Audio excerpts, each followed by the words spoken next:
నమస్కారం. ఈరోజు కార్తీక సోమవారం. లింగాష్టకం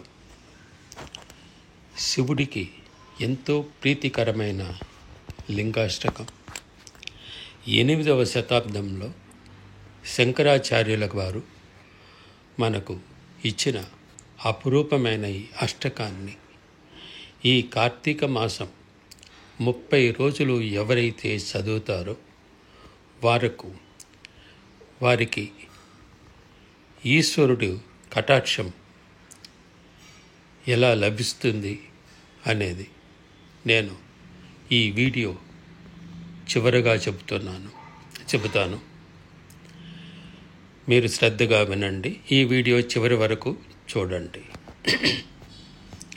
బ్రహ్మమురారిసురార్చితలింగం నిర్మలభాసిత శోభితలింగం జన్మజదుఃఖవినాశకలింగం తత్ప్రణమామి సదాశివలింగం. దేవముని ప్రవరార్చితలింగం కామదహన కరుణాకర లింగం రావణదర్ప వినాశనలింగం తత్ప్రణమామి సదాశివలింగం. సర్వసుగంధసులేపితలింగం బుద్ధివివర్ధన కారణలింగం సిద్ధసురాసుర వందితలింగం తత్ప్రణమామి సదాశివలింగం. కనకమహామణిభూషితలింగం పనిపతివేష్టితశోభితలింగం దక్షసుయజ్ఞ వినాశనలింగం తత్ప్రణమామి సదాశివలింగం తత్ప్రణమామి సదాశివలింగం. కుంకుమచందనలేపితలింగం పంకజహార సుశోభితలింగం సంచితపాప వినాశనలింగం తత్ప్రణమామి సదాశివలింగం తత్ప్రణమామి సదాశివలింగం.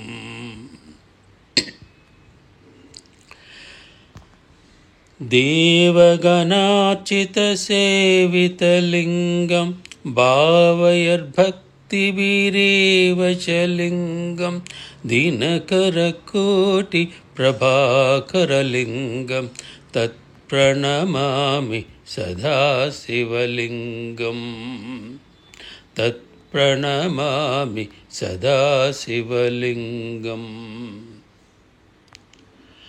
అష్టదలోపరివేష్టితలింగం సర్వసముద్భవకారణలింగం అష్టదరిద్ర వినాశనలింగం తత్ప్రణమామి సదాశివలింగం తత్ప్రణమామి సదాశివలింగం.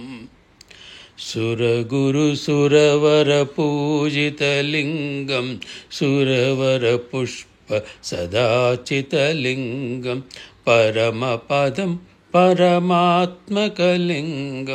తత్ప్రణమామి సదాశివలింగం తత్ప్రణమామి సదాశివలింగం. లింగాష్టకమిదం పుణ్యం యః పఠేత్ శివసన్నిధౌ శివలోకమవాప్నోతి శివేన సహ మోదతే. ఈ కార్తీక మాసం 30 రోజులు ఈ శంకరాచార్యులు మనకు ఇచ్చిన ఈ లింగాష్టకాన్ని పఠించినట్లయితే మనకు ఆ ఈశ్వరుడు మోక్షాన్ని ప్రసాదిస్తాడు, కైలాసంలో మనకు చోటు ఇస్తాడు.